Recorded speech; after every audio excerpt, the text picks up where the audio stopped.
Welcome to this session of Learn with Me. In this session, I am going to be learning an exercise in the diminished seventh chord, and you are going to be learning with me. So take your accordion, put it on, and I am going to be using my trusted metronome for this exercise.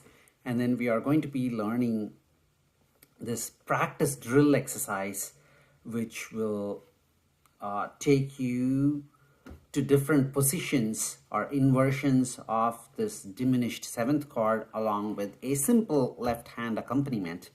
And we will start off by showing you how to play the individual measures, and which is one inversion each. And then at the end, if you stick with me, you will be able to play it at the speed. 2, 3, 4, 1, 2, 3, 4.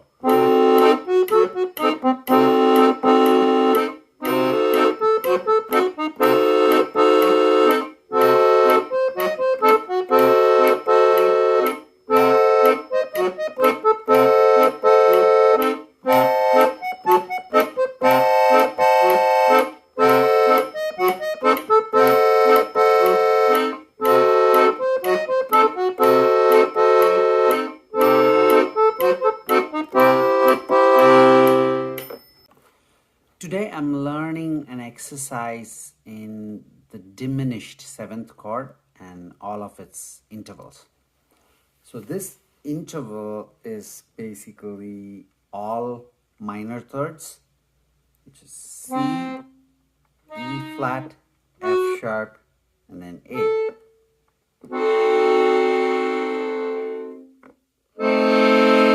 So we have a chord button for this. And I believe we don't have the F sharp. So the chord button on the accordion for C diminished plays the C, E flat, and A. And it doesn't have the F sharp in it. I have to double check that. If I remember it correctly, that's how it is. So in this exercise, the right hand is just going to be the inversions of this diminished seventh chord. So basically we are doing the root position, and the thumb moves to E flat. So the root position is C, E flat, F sharp, and then A, with fingers 1, 2, 3, and 5. So whenever the top note is a accidental, we will be using the fourth finger instead of the fifth. So that is the only change that we're going to be doing to the fingering. So root position 1, 2, 3, and 5. And then move your thumb to E flat, and then second finger to F sharp, and then the third finger to A. And then this time I'm going to be playing the fifth finger on F sharp, on C. So E flat, F sharp, A, C. Then for the second inversion, and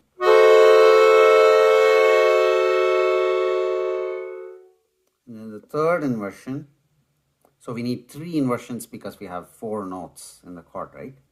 So A, C, E flat, and F sharp. So the F sharp is played with your fourth finger, fingers 1, 2, 3, and 4. So this is all of it.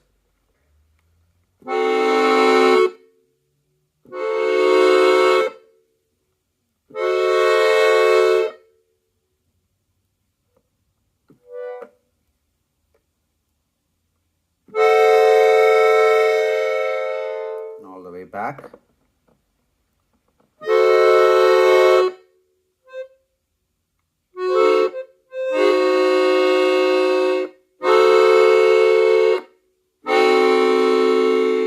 So that's what it's gonna be. So I'm gonna be learning this right now. So I'm going to practice every transition back and forth.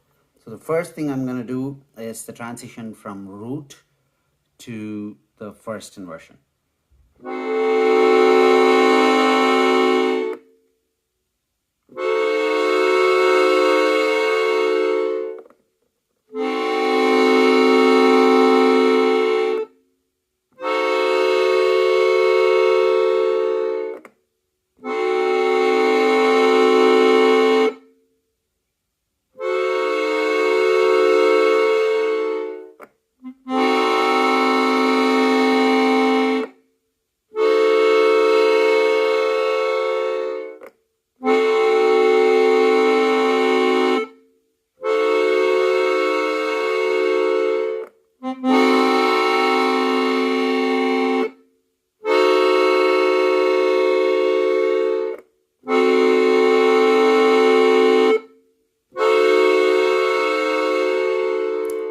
to try to play it a little bit faster now.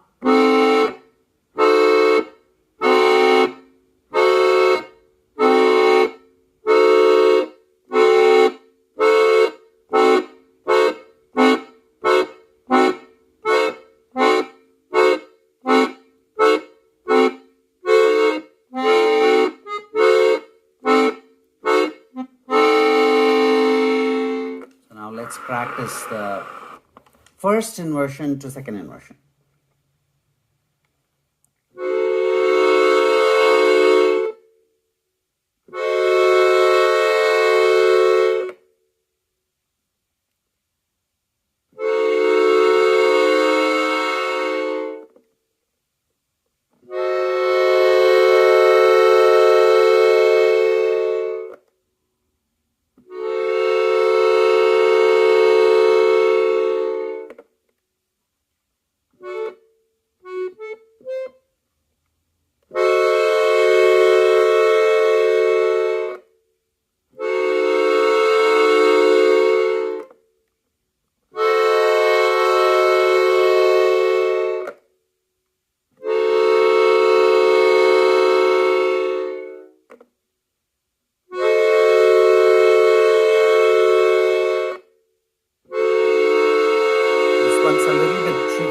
Compared to the last one because we're swapping fingers 5 and 4.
Okay, so this one doesn't feel as comfortable as the previous one, but for the sake of keeping the video short, I'm gonna move over to the next one.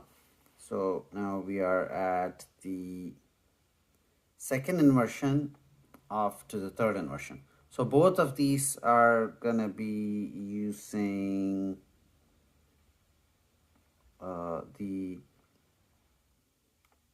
fourth finger instead of the fifth finger.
One last transition, which is from the second inversion off to the root on higher octave.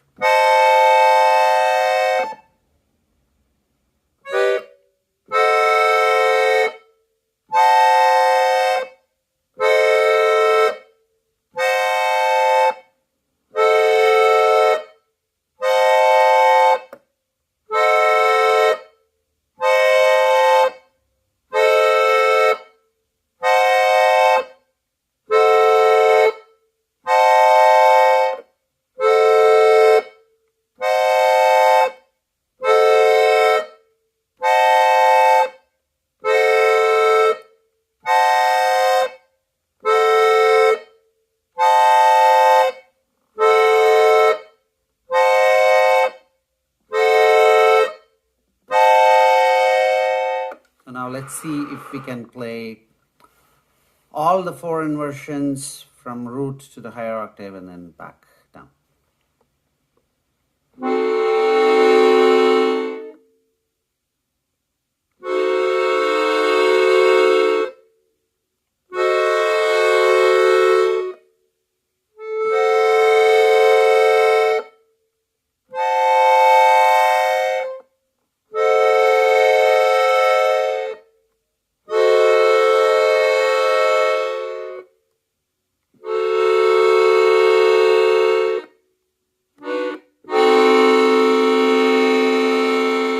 That was about it. And so in this exercise that I'm just going to show you, I'll put up a picture on the screen now. So if you look at the treble clef, look at the first 2 measures.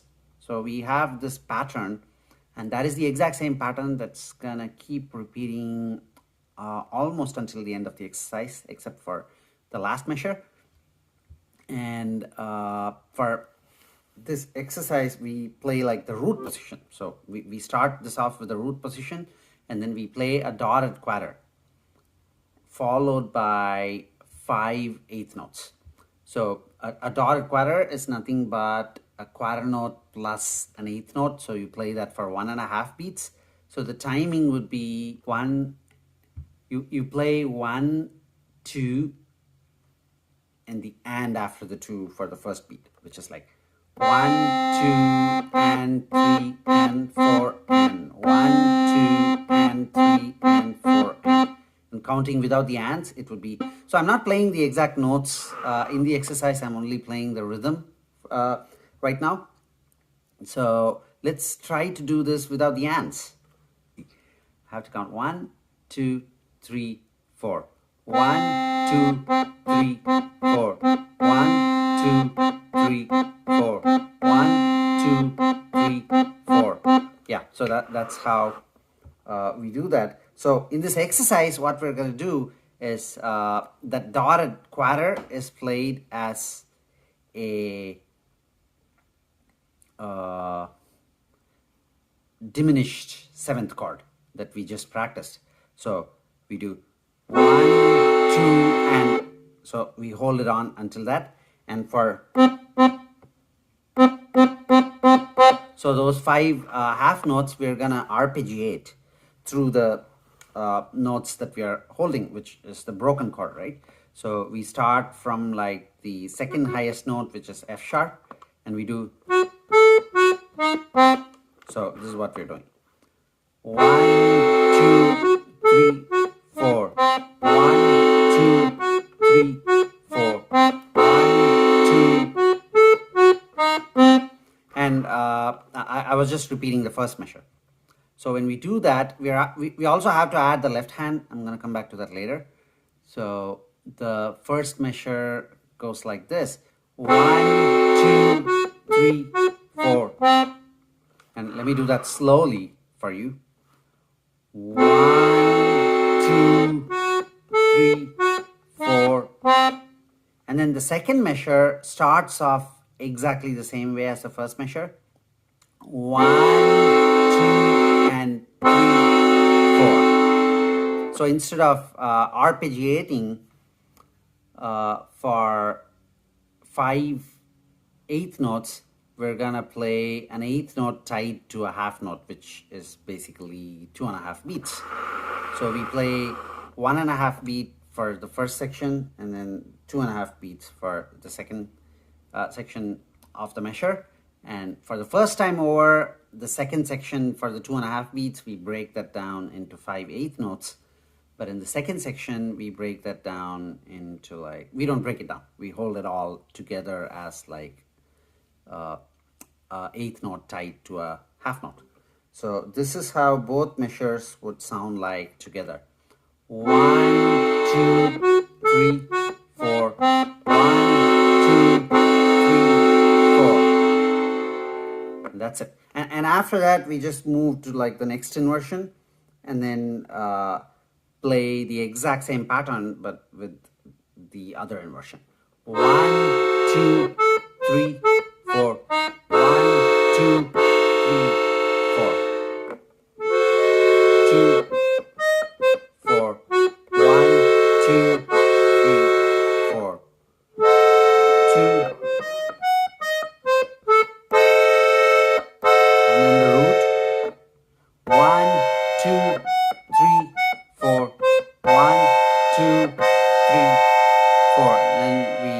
back.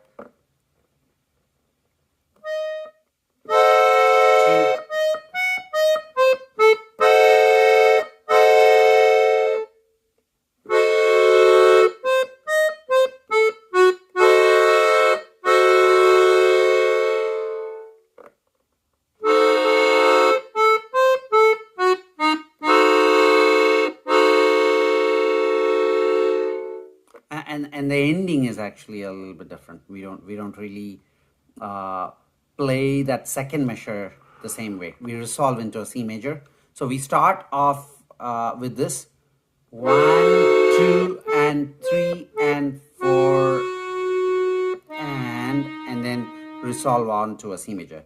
1, 2,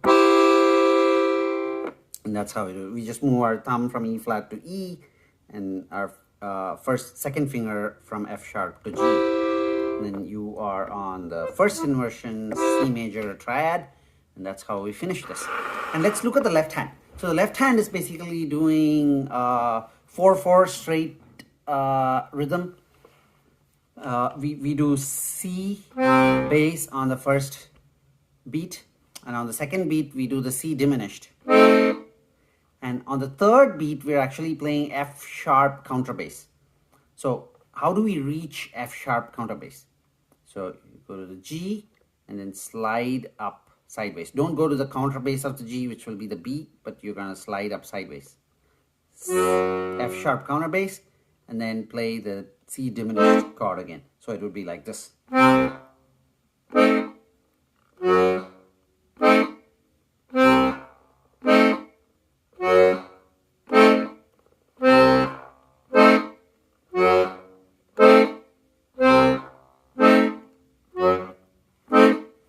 If I play the entire exercise, the first measure with the left hand, it's going to sound like this.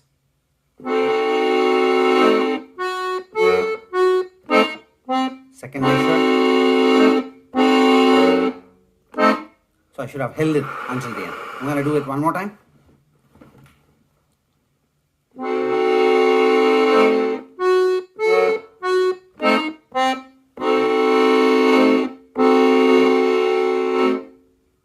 That's how I play it. I'm going to move over a little bit back so that you can still see my left hand when I open the bellows.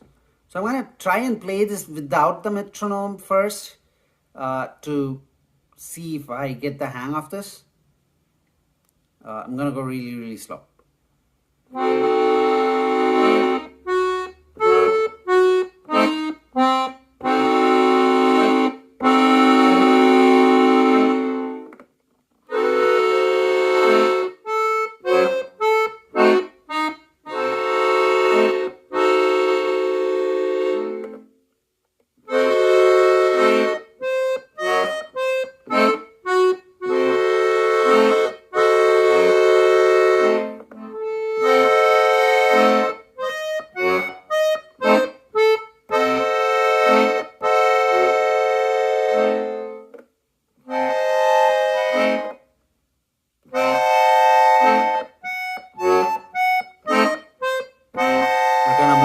Down now.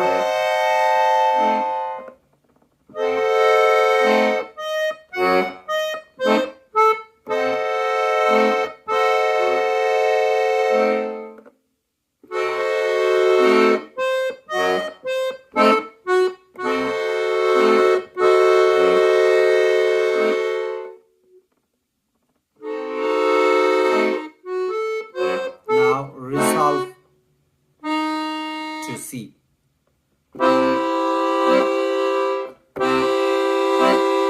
No. So that is it.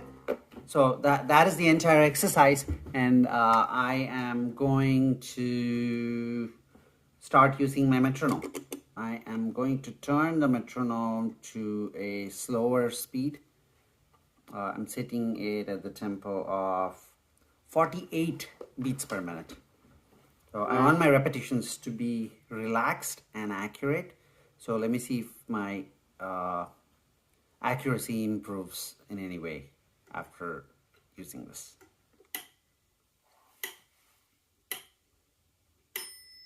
Two, 3, 4.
That was all right. I messed something up, but I'm gonna try again. 2, 3, 4.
So I still made mistakes. I went out of sync with the metronome, but I don't think it had to do with the speed of the metronome. I think I just didn't do enough mental preparation for what is coming up in the next measure. So that is something that helps you out a lot whenever you're doing practice repetitions on something that you're learning, is to look ahead and prepare your fingers for what is coming up next, instead of waiting for the beat to start. So that preparation will give you like some extra time so that you can hit the right notes when you are in the when you're like uncertain about like what's gonna happen, and when you're less confident, looking ahead and preparing is something that definitely helps. So I'm gonna continue my repetitions at the same speed, and I'll probably pause the video right now, and I'll keep playing, and I'll speed it up and probably come back and play it at a faster tempo. So I got it a little bit smoother at the 48 beats per minute, so I am going to speed it up a little bit and see how this goes. So we're back to 60 beats per minute, and let's keep going. 2, 1, 2, 3, 4.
All right, let's keep speeding this up. Now we are up to 66 beats per minute. I'm going to keep speeding it up approximately 10% at a time. So let's see. 2, 3, 4.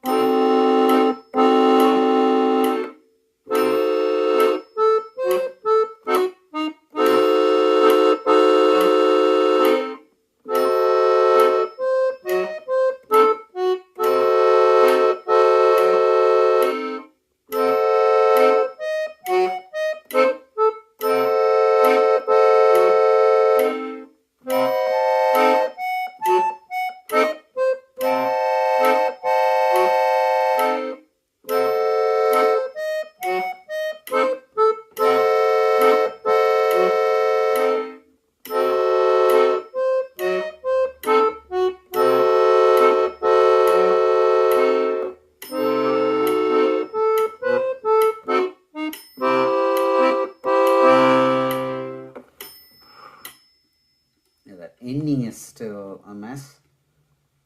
I'm just gonna keep going for now. We are at 72 beats per minute. 2, 3, 4.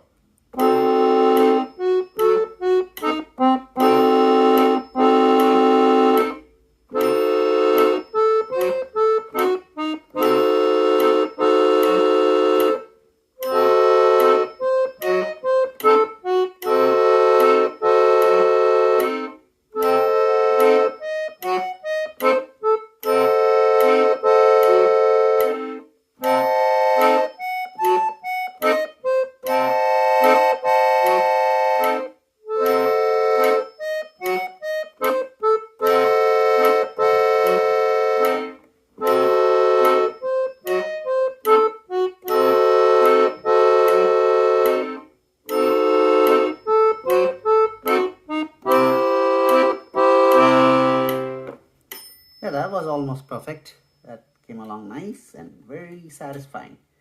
And 72, and we're gonna up it to 80 beats per minute. 2, 3, 4.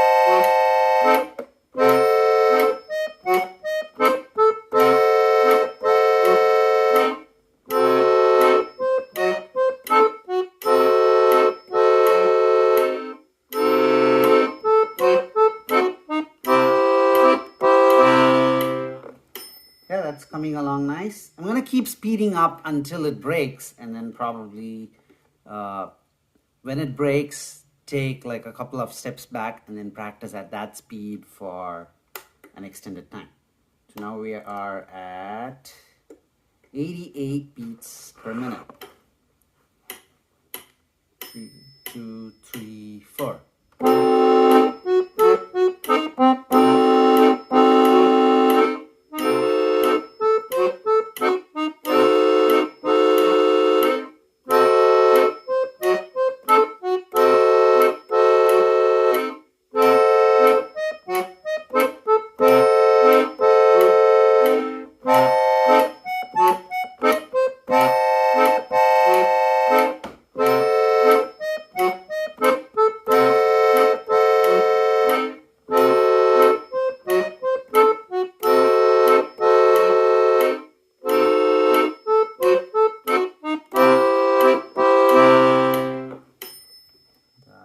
Nice.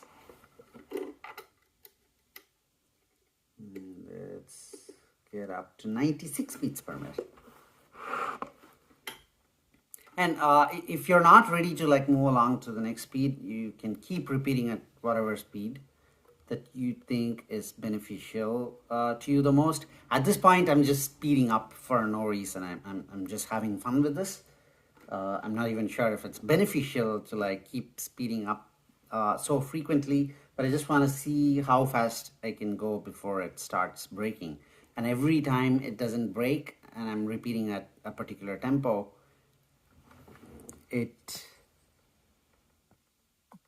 every time I play at a faster speed and get a repetition, it's still beneficial because I'm building up muscle memory by playing it correctly. So here we go at 96 beats per minute. 1, 2, 3, 4.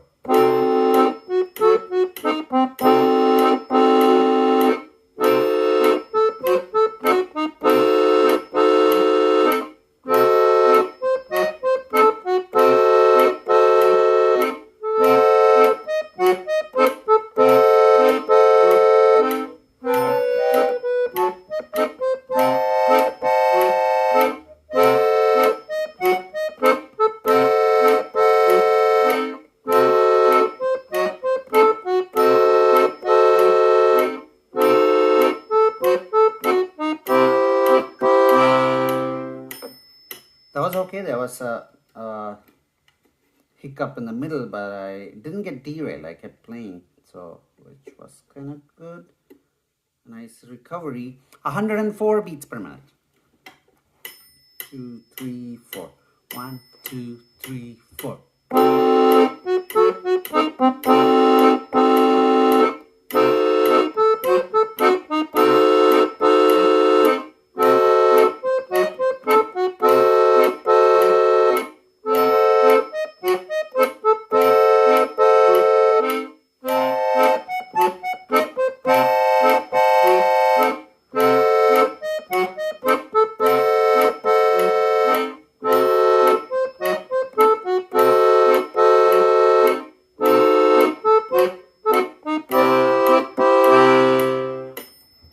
That was nice.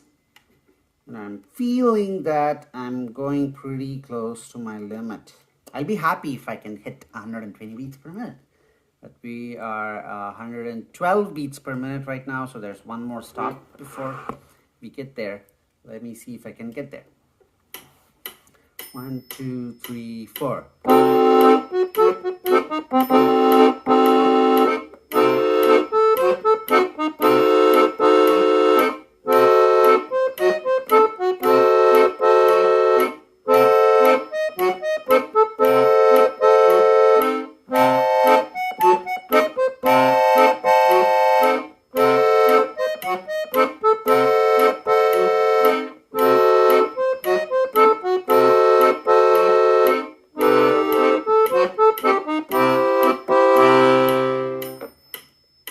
Yeah, barely made it. I'm going to try 120. This is the last speed that I'm going to be trying. Let's see if it's going to be a success or a failure. 2, 3, 4. 1, 2, 3, 4.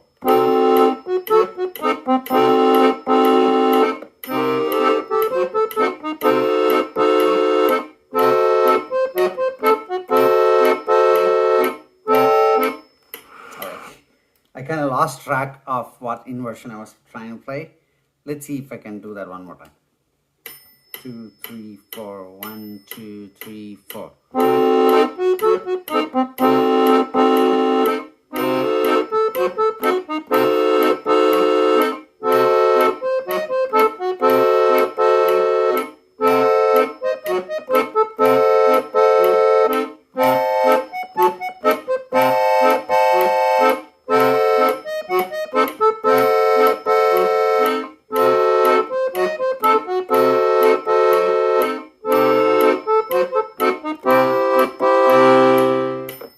That was nice. Although it wasn't the most solid repetition, I am happy that I was able to go from beginning to end.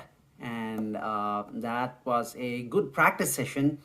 So I hope you had your accordion with you and were playing along with me. And then I hope this exercise was something that you found entertaining and beneficial for your technique. And I'll see you in another video of Learn with me, where I do my practice repetitions and then you can join me and learn what I'm learning.